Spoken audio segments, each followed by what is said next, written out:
Good afternoon, everyone. My name is Stephanie Martins. I'm the Arcadia Association of Realtors Director of Education, and I wanted to thank you for joining us this afternoon. Today we have with us Samantha Severin, who is an associate therapist at Relationships for Better, which is local in Monrovia. She specializes in helping people get unstuck from painful, deep-rooted patterns due to emotional difficulties, anxiety, and relationship challenges. You can also find a little bit more on their website at relationshipsforbetter.com.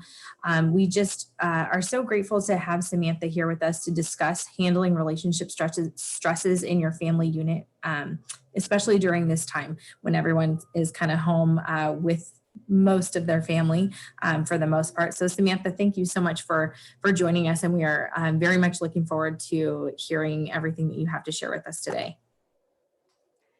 Awesome. Well, I'm so excited to be here. I actually go by Sam, so I always just kind of throw that out there in the beginning. It's easy to just think of me that way. As was talked about, I am an associate marriage and family therapist. I am currently seeing clients at a small private practice in Monrovia, and we are all hanging in there.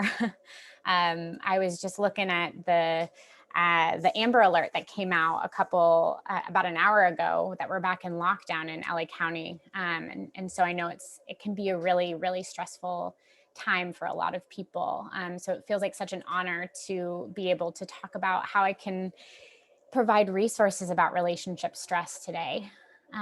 So let's jump in. What I want to do to start today is kind of just take a mindfulness moment. And for those of you that maybe are unfamiliar with mindfulness, it's basically just a short practice to take a breath, return back to a state of being calm, and then it really allows us to focus better. So this practice that I'm going to do with you guys can be done on your own. It can be just one of those small tools that you can bring out when you're feeling overwhelmed. So what I'm going to ask you to do is I'm actually going to have you take a seat, which I'm assuming most of you are, and I'm going to have you begin to close your eyes. And as you close your eyes, I want you to just begin breathing. Really feel the breath come in and then slowly come out.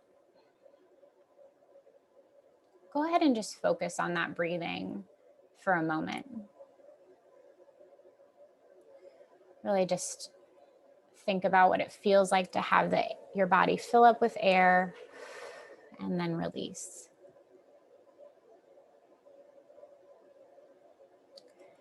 And now I want you to really picture what it feels like to be sitting in the seat that you're in. Allow the weight of your body to sink in. And continue breathing. If your mind starts to wander off, just give it a second and allow those thoughts to pass through. Keep focusing on that inhale and that exhale.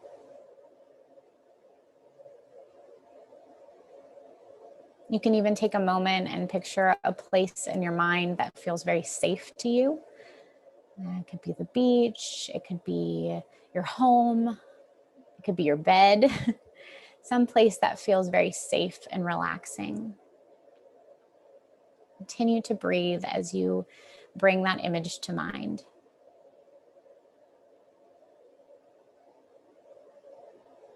And with one more inhale and exhale, go ahead and return and open your eyes.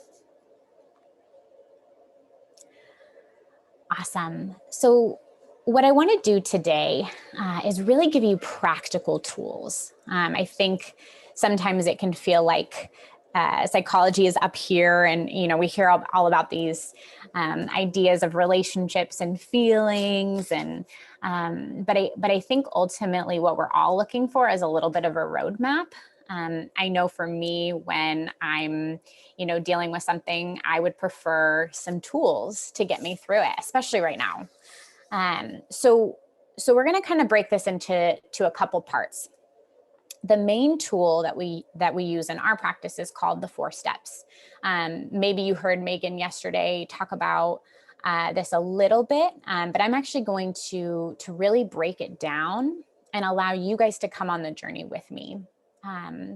So that's the piece where I'm really going to ask you to participate, to follow along and actually write down your own personal 4 steps as we go. So that's going to be the first part. And then we're going to move into applying those 4 steps to first relationship stress with our partners, and then eventually applying those 4 steps to the relationship stress that we experience with our children. So really practical stuff that we can use today to get you started. So let's jump into these 4 steps. So the 4 steps are, it's a tool that we use to really acknowledge what's happening for us personally. And ultimately, we hope that the other person can begin to understand what's happening for them personally. But today we're going to focus on what's happening for us. So the 4 steps go through a process of acknowledging our feelings, not just feelings, surface feelings, but some deeper emotions. Asking ourselves then, how are we coping with those feelings? So if we're feeling, really down and sad, how are we coping? Are we withdrawing? Are we getting angry? And then step 3 is going to get us into this place of reminding ourselves of the truth of our situation that will ultimately calm us down. And step 4 is going to be shifting our perspective on our situation. So it's really up here. And that's why I'm going to break it down into step by step. So let's start with step 1. Step 1 is all about pain. I know from experience, and I'm sure many of you do, that we experience pain on a daily basis. This pain can be, just annoyance or frustration. But ultimately our pain comes from a familiar feeling in our body that tells us that we are not safe, whether that's physically or emotionally. That pain is coming up in us as a warning sign. So this is where we say emotions are actually a really good thing, because they're telling us something about our situation. Pain can usually come from, our childhood. It can come from past experiences. If you know anything about trauma, trauma really impacts the way we experience pain. But the first step in any therapy, in any regulation, and any even mindfulness is understanding how we feel. We tend to know what it feels like in our body when we're upset, but we don't actually know what that feeling is. This was life-changing for me when I realized, oh, I'm not just angry or sad. There's a little bit more to this than those 2 emotions. And so what I'm going to actually have you do is I have a slide, and the next slide is going to contain a bunch of different feeling words. And I'm actually going to pause for a second and allow you to look through those feeling words and see if anything resonates with you. I'll read them out loud too, if that helps. So maybe you feel unloved, unworthy, insignificant, alone, worthless, defective, disrespected. I'm going to pause and say these are typically negative emotions, and this comes up in conflict. So we're really focusing on stress today, when conflict arises and how we handle that. And so yes, these are more negative emotions right now, but they can also be positive. So I'll keep going with these words: abandoned, inadequate, hopeless, unwanted, powerless, out of control, and unsafe. So one example I always like to use is if you are a survivor of childhood trauma, maybe abuse or some some other type of trauma that happened with your parents, there can be this feeling of not being loved that you carry throughout your life. Or maybe if you've been left as a child, that feeling of abandonment. Maybe it's not such a big T trauma. Maybe it's just you always needed to perform in order to earn your parents' love. And so you felt like you were never enough for them. Maybe in relationship now, you recognize that you're in a relationship where you question if you're wanted there. Whether or not that's true, it can still be a pain that comes up for you.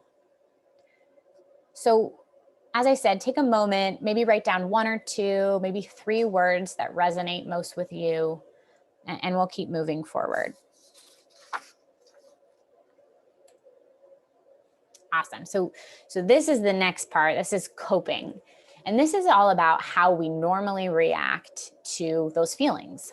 So for example, like I said earlier, if I'm sad, maybe my reaction, my coping is to withdraw. Maybe if I'm angry, I will yell. Maybe if I'm feeling unloved or unwanted, I'm going to try to control the situation in order to gain that love and that desire. So in the same way that I put the coping or the feelings up in the last slide, I'm going to put up some coping mechanisms. And I want you to just jot down what feels like it fits for you. Maybe think about your own personal relationships and ways that you have coped with hard feelings in the past. Some people blame others. Some people get angry. Some people threaten. These are things that usually happen when you're really, really upset. You can feel it in your body. Maybe your heartbeat is up, maybe you're sweating a little bit, you're having an emotional reaction. Maybe you hold grudges, maybe you grasp for control, you isolate, you get anxious, you withdraw, you manipulate, you perform, or you are perfectionistic in your behaviors. You can begin to judge or be critical. Some people use drugs and alcohol to cope with hard feelings. Some people lie. This last one, intellectualizing. Some people need to know all of the details of an argument or a situation, and that is a form of coping with feelings. Why am I feeling this way? Why is this bugging me so much? It shouldn't. but ultimately, all that is coping with an emotion. So those are the two, the beginning pieces of this. And once you begin to understand what you feel and how you cope, you can probably, I would guess, start to recognize where that's happening in your life. So for me, when my feeling that comes up a lot for me is that I'm not enough. I'm not doing enough. I'm not enough for my husband and my son. And when I feel that way, I tend to control my behaviors. So I will do more things for them. I will even control my own behaviors. I'll exercise a lot. I will constrict my eating if I need to feel like I'm in control of something in my life to cope with that feeling of not enough. So hold on to that. This is where step 3 is where it shifts. Step 3 is all about truth. What is the truth of the situation? So often we get bogged down by our feelings and by our coping that it's really, really hard to actually take a bird's eye view and say, what is the actual truth of my situation? So like in the example I just gave of myself, the truth is I am enough just the way I am. My husband loves me. My son loves me. I am enough just the way that I am, and I don't need to perform for love.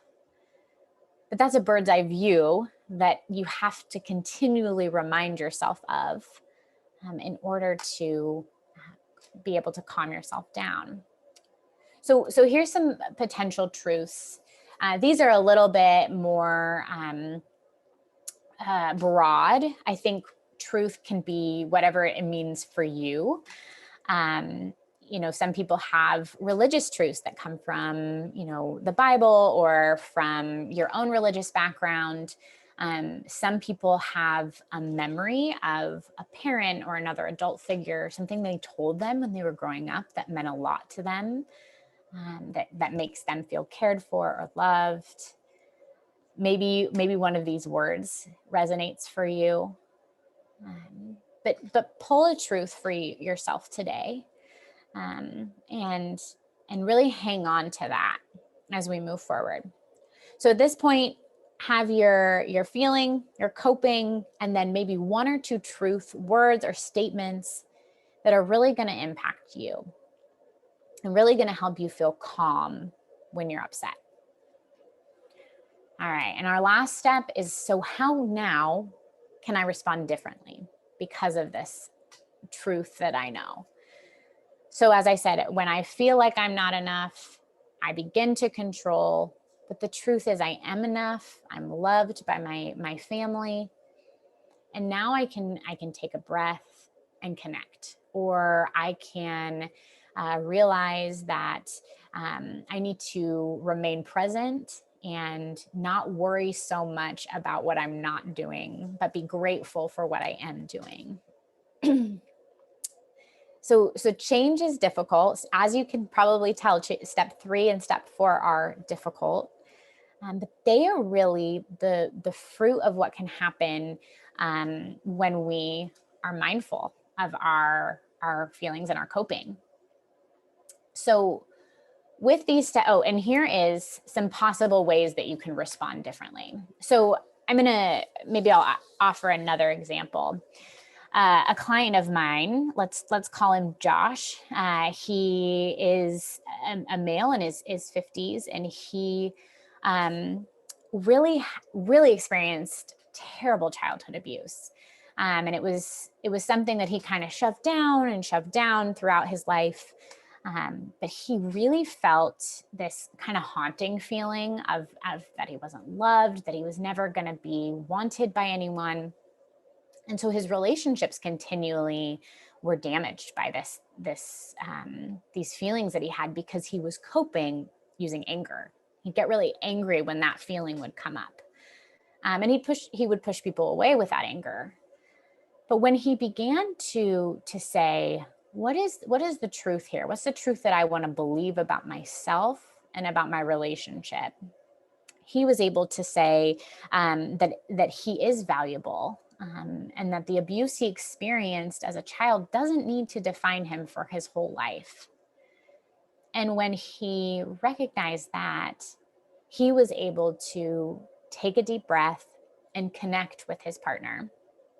And now he's in a space where he's not only connecting with his partner, he's connecting better with the people he works with his son. And he's in a place of being able to regulate himself and stay connected to the people in his life that he cares about. So these 4 steps, they may feel very overwhelming, but it gets easier with practice. Having these 4 steps in your back pocket when an argument arises, or you're having a really overwhelming week, especially right now in the midst of COVID, these are a great tool. This is a great tool to use when you feel like nothing else is working. So what we're going to do now, let me just see. I don't think there are any questions. I'm not great with the technology piece, but I will check back in a moment. This is Stephanie. I don't see any questions yet.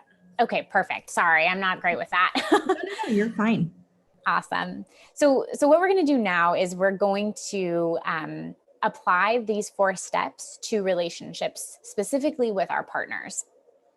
So I thought I'd start this portion with some of those. I don't know if you guys have seen the funny memes that are out there about living with your partner through COVID. But I thought these were pretty funny, that feel a little bit too accurate at times. So 23 days in, I know it can get pretty crazy at home with our partners right now. Living on top of each other, not really seeing anyone else. I know at my house, there was this, my husband has this habit of, he'll walk past a cabinet and shut it, but it will never fully close because he's moving so quickly. And so when we were first married, I would like walk around the house and be like, oh, he came home today, I didn't even notice. And now it drives me nuts after COVID. I'm like, why can't you shut the cabinets? And I think it's just because we're living on top of each other a little bit more than we're used to. And we're not having enough space. And so when that happens, it creates conflict. It really does. And we will get, at the end of this portion, I'm going to talk a lot about how to prevent that. But I wanted to start using these 4 steps with conflict when it does arise. So this is what I call a pain cycle.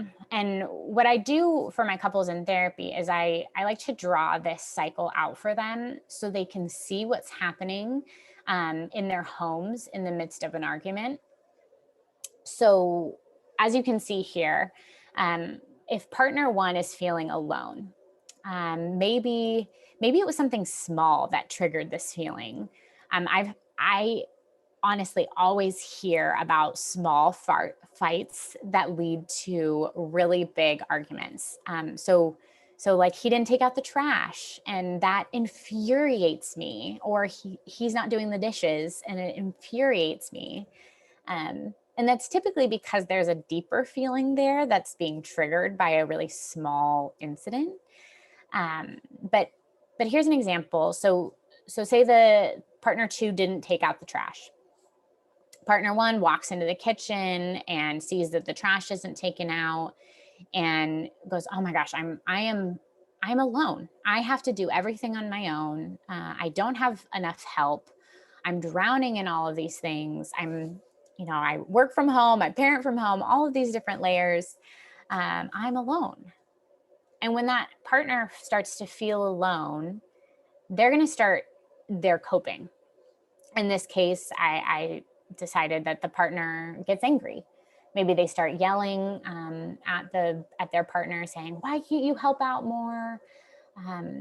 Or even after yelling, maybe they withdraw and they stop speaking to their partner for a specific amount of time. But ultimately, there's no connection happening there. And now this partner's coping may trigger partner 2's feelings. So maybe after partner 1 is getting angry with them and they start to withdraw, partner 2 starts to feel really worthless. Like, oh my gosh, I can't do anything right. I feel like I'm not living up to anyone's expectation in my life. I can't live up to my boss's expectations, my wife's, anybody. And so that partner starts to shut down. And maybe they cope by drinking.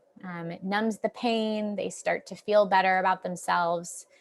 But then partner 1 sees their coping and continues to feel that feeling of alone. And they get really stuck in this cycle. And what happens is partners will get stuck in this cycle for such a long amount of time. Or maybe they'll let it go for a while, but it comes right back a couple weeks later, a couple months later. And it really is just never ending. And so our goal as therapists, and now I'm giving you guys the tools, is to break up that cycle and to say, we don't need to live like this anymore. There's a greater truth here that we can decide on together. So let's pause and talk about maybe an example. I see this all the time in my office where maybe a wife is feeling unloved and unwanted in the relationship, especially if they've been married for, 20 years. And they're feeling like we're just not connected the way that we used to be. We've gotten really comfortable. I don't feel wanted by my partner. And so little things will trigger that feeling of unwanted. And they'll begin to seek, the coping will become seeking that feeling of being wanted. So a form of control, basically. They'll seek out their partner. They'll ask a lot of questions. They'll say, we need to do this. They may get angry because their partner isn't reaching out to them. And I watch sometimes, even in the room, as husbands begin to shut down. And they begin to feel like, I'm just not ever going to live up to these expectations. I don't know what to do anymore. Whether, some of them can recognize that they're feeling whatever their feeling is, whether that's worthless or alone or not enough, but they shut down. And when they shut down, once again, that wife is feeling like, man, they just don't want to be with me anymore. And a lot of people just stay here. They stay in this place of feeling like we're never going to break out of this cycle. But I want you all to know that everyone can break out of this cycle. I've seen couples that are on the brink of divorce break out of this cycle. It is possible.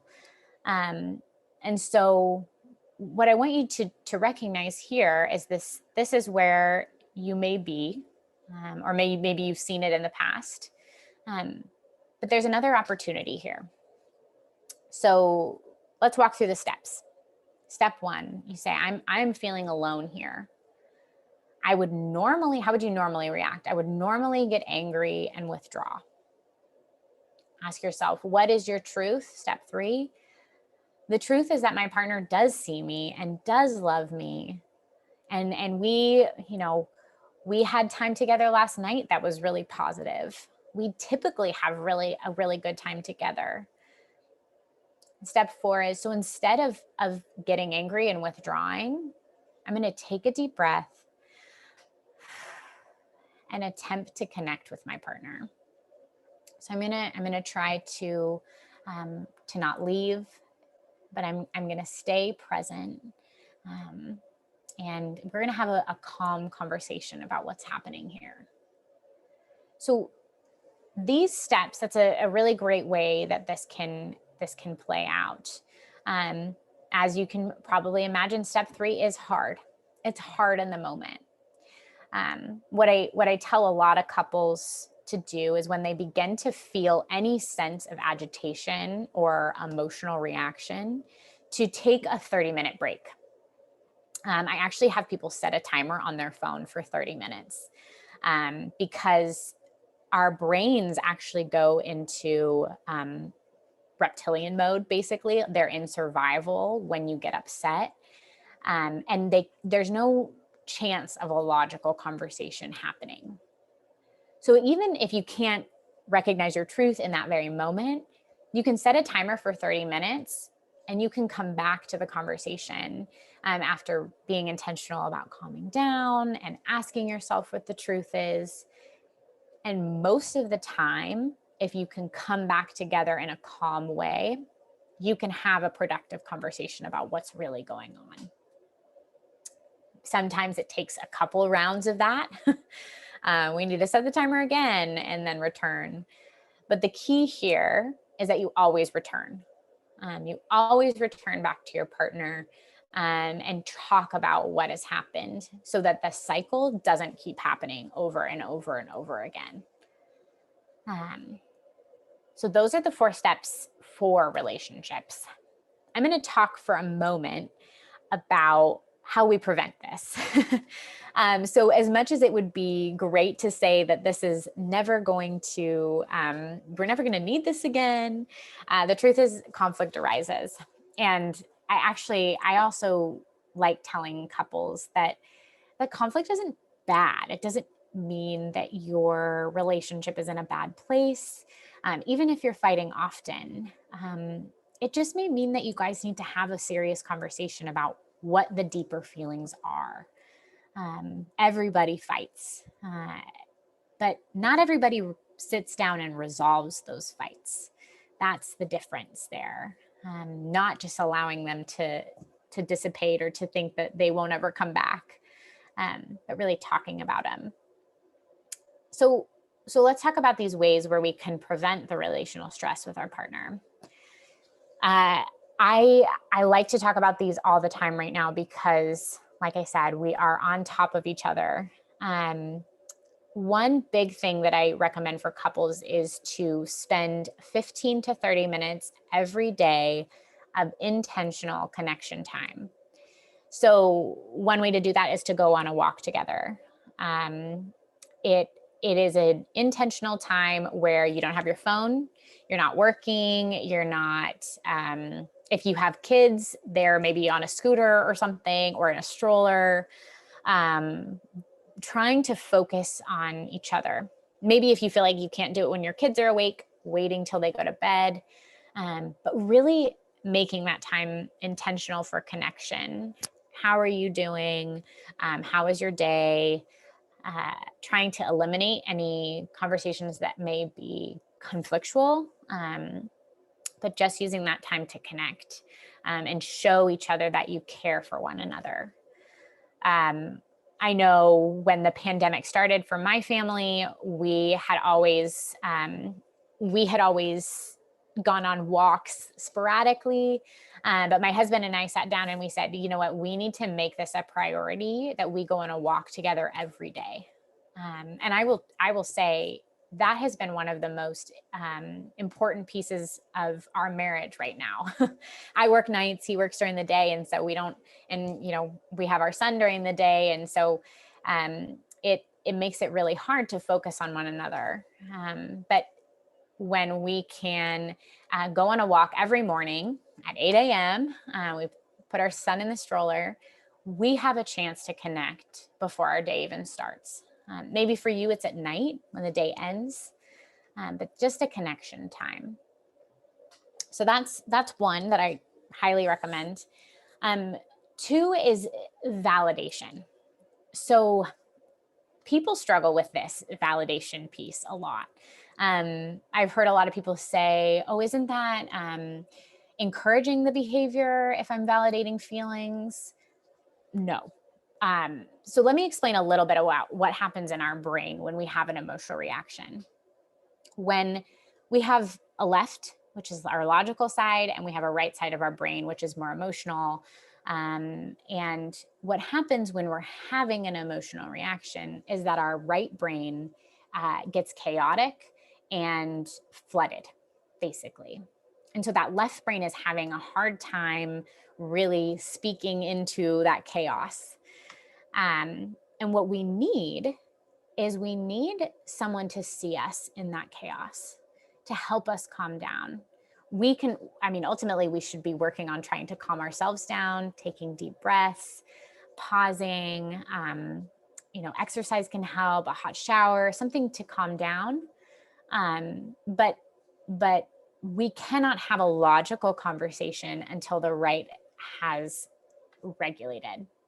And so a way to do that actually is to validate your partner's feelings. For example, if your partner is having a really hard time, you can tell. Maybe for them, they are shut down and you see it and you say, I see that you're having a really hard time. Something's going on with you. And I just want you to know that I see you. And I know that this is really hard right now. We're really overwhelmed because of finances. We're having to homeschool. This is a lot. No advice in that moment, no plan, just a moment of validation of this is hard. Even when what your partner is sharing with you feels like this isn't true, this isn't right, even in that moment, validating their feelings. So maybe your partner is yelling, and this is harder when they're really angry. But to look at them and say, I see that you're really, really angry. And I want to respect that you're really, really angry and say, maybe let's take a break for a minute so that we can have a good conversation. you're validating their feelings, you're seeing them. And then after they've calmed down, then that left brain can integrate and you can have a logical conversation about what's going on, what do we need to fix here, how can we move forward in a more healthy way. We'll talk about how that works with kids in a moment, but that's really important with kids as well. So next one is laugh together. I think this is always great. The same chemicals in our brain are released when we laugh and when we connect. And so, you could turn on a Netflix comedy special. You could watch a show you really like. You could, I know one of the things that's keeping me laughing right now is my son's learning to talk, and he sounds like a minion most of the time. And you just let yourself laugh for a minute. You laugh with your partner. You do something silly, play a board game, watch a show together that's funny. It's a really easy way to connect. The next one is to be sure that you're taking care of yourself outside of the relationship. So I always let partners or let people know that we are only in control of our own selves. We love to believe that we can control our partners, we can control our kids. The truth is we can't.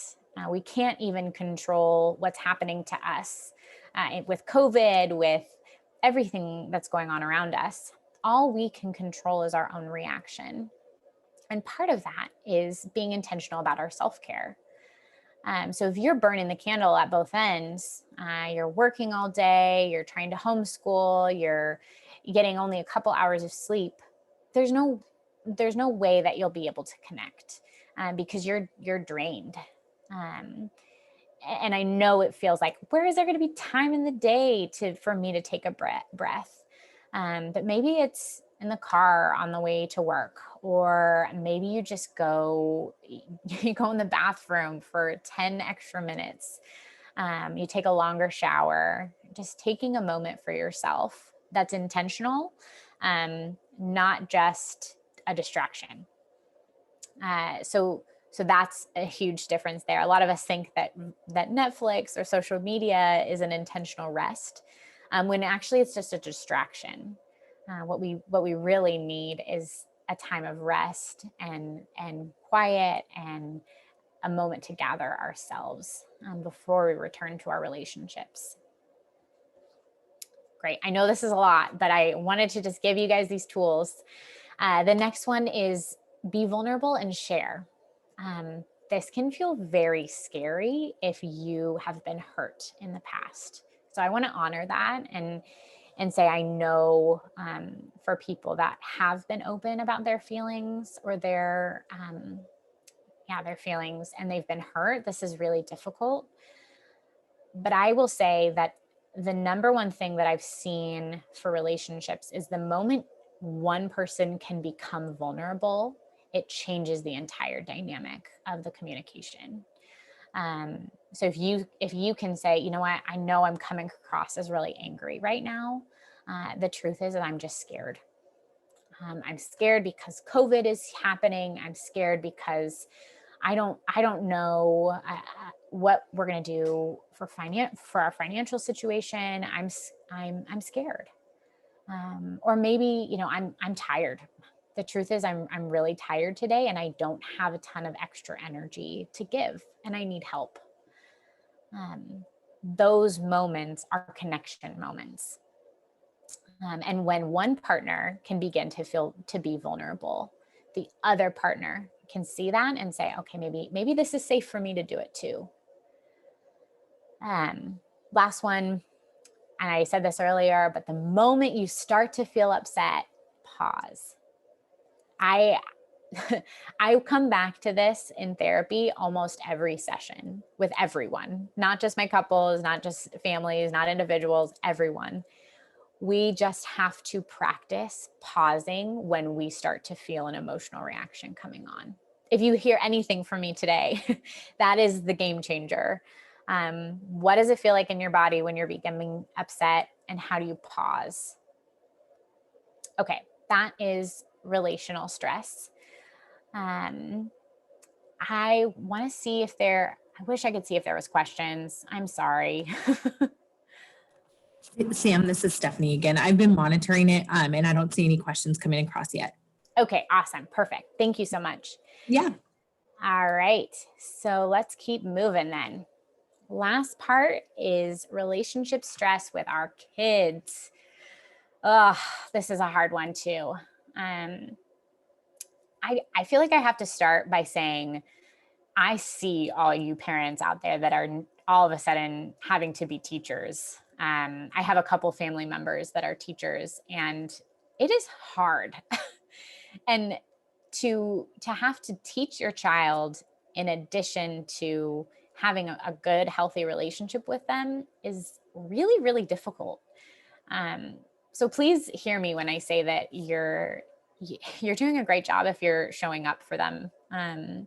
This is a hard time, and this is, nobody can plan or prepare for what we're in right now.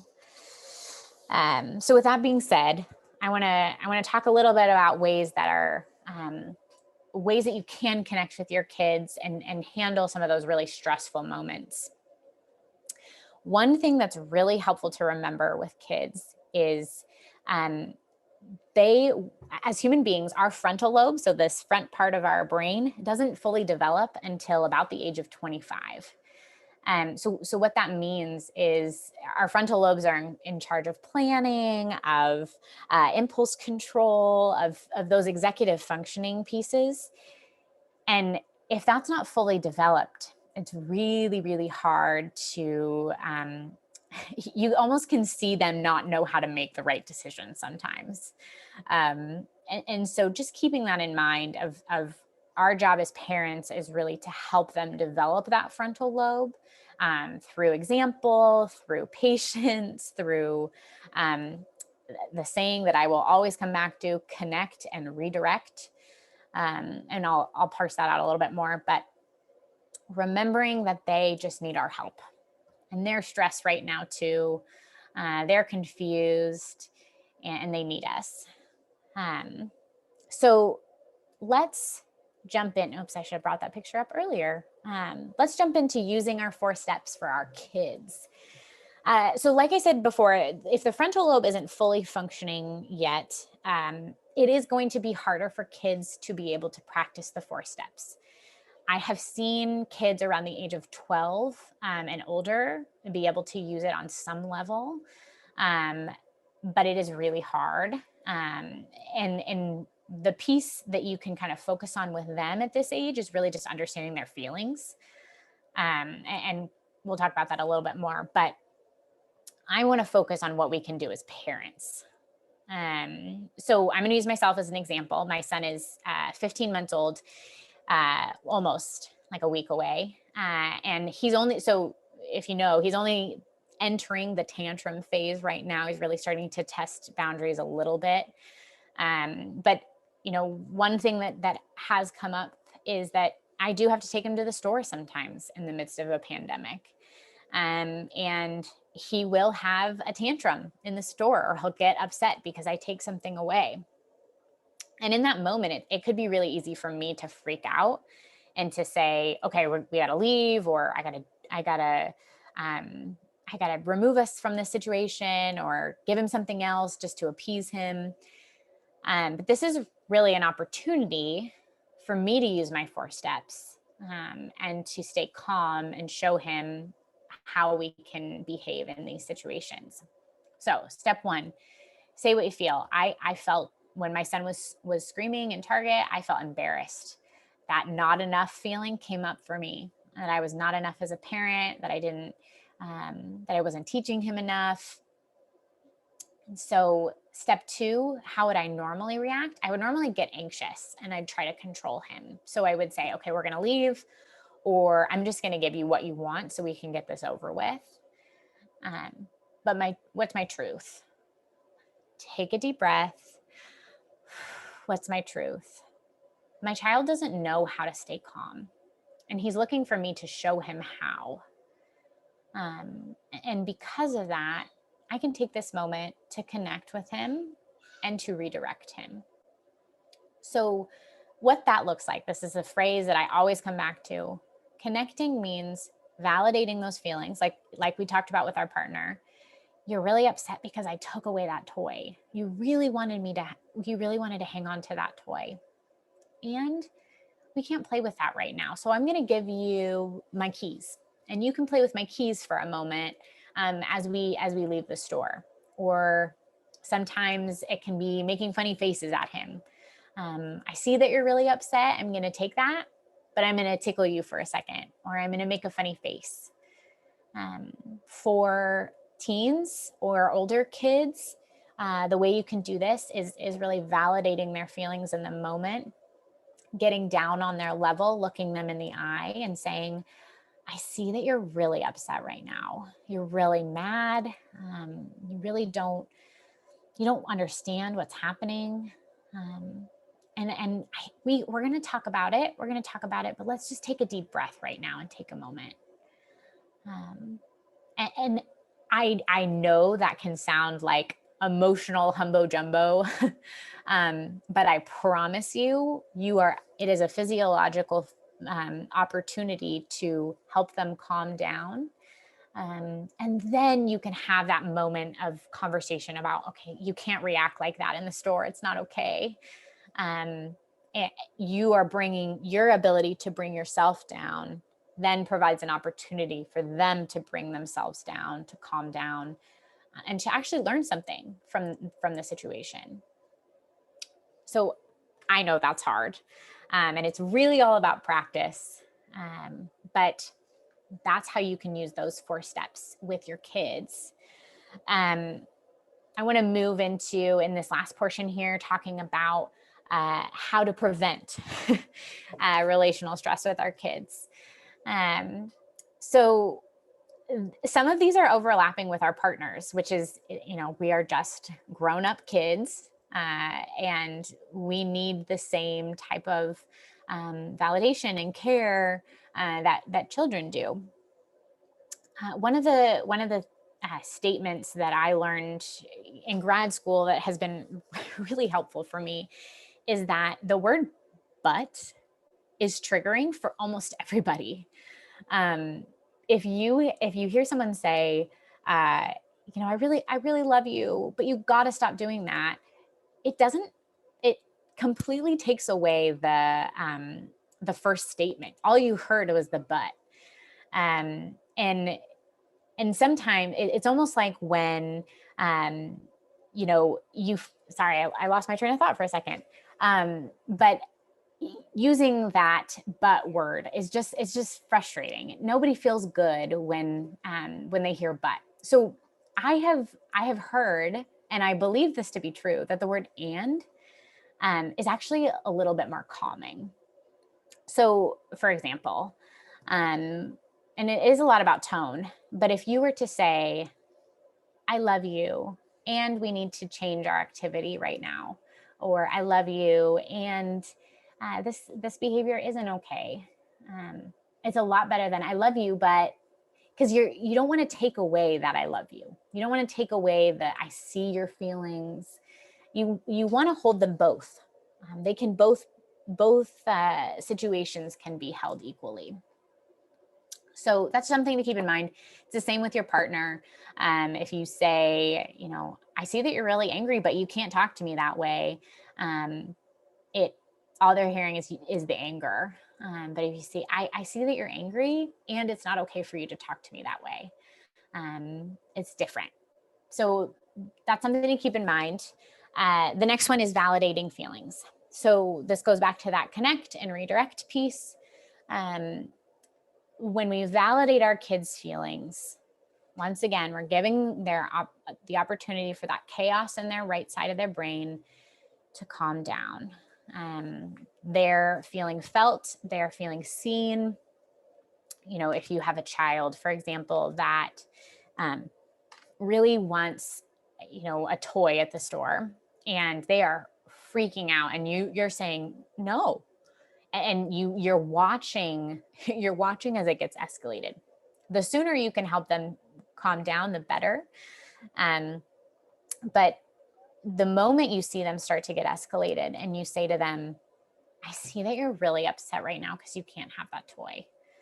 You really want that toy because you want to have something to play with, and it's been really boring at home right now.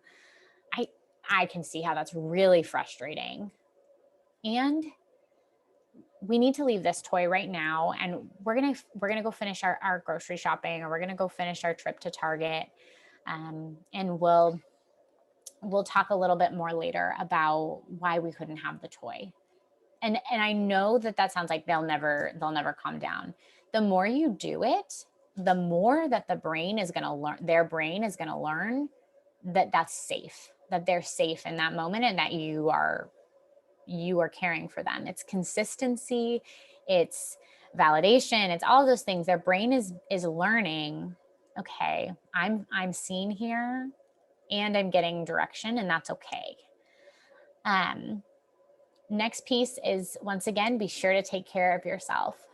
I know for me, as a therapist, as a mom, as a wife, there are days where I feel really, really depleted, especially in COVID, because the ways that I like to take care of myself, like a night out with my girlfriends, it's gone. I mean, social media and phone calls are not the same.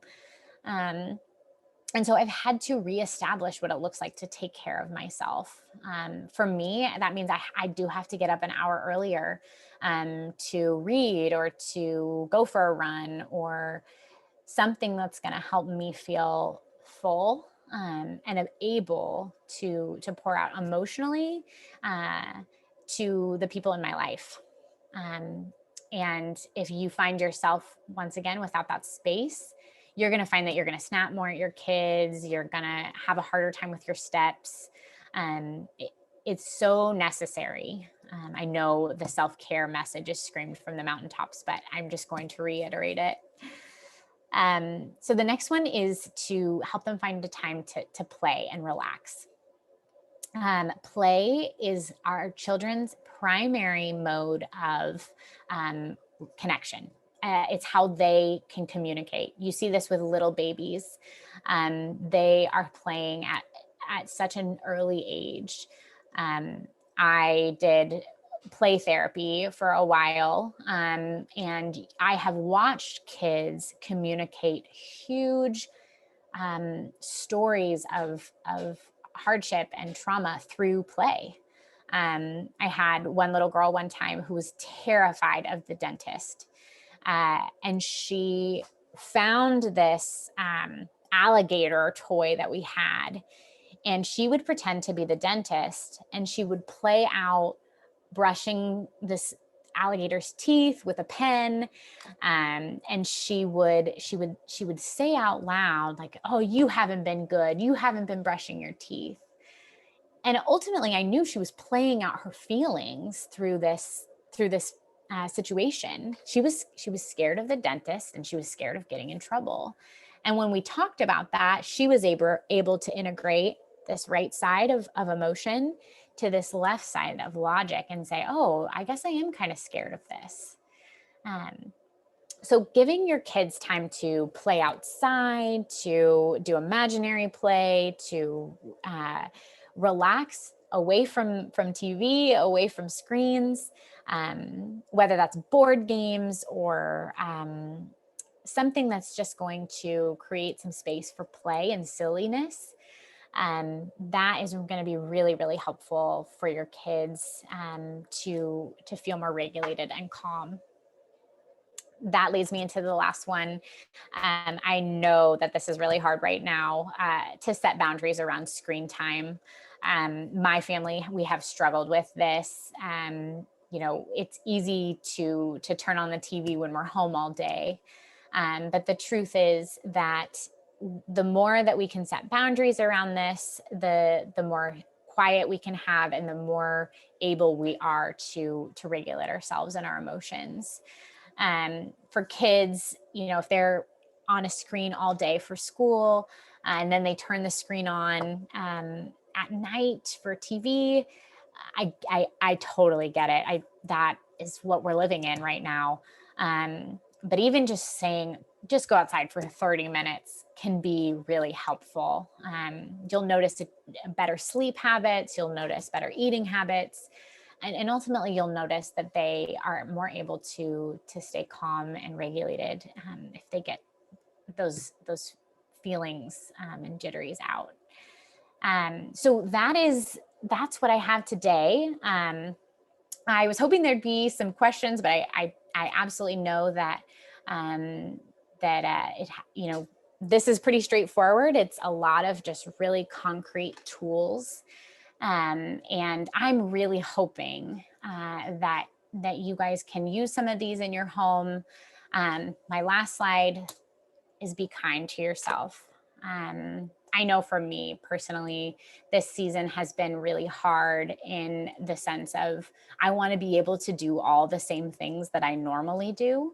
I should be able to work full time and be a mom and, do all these crazy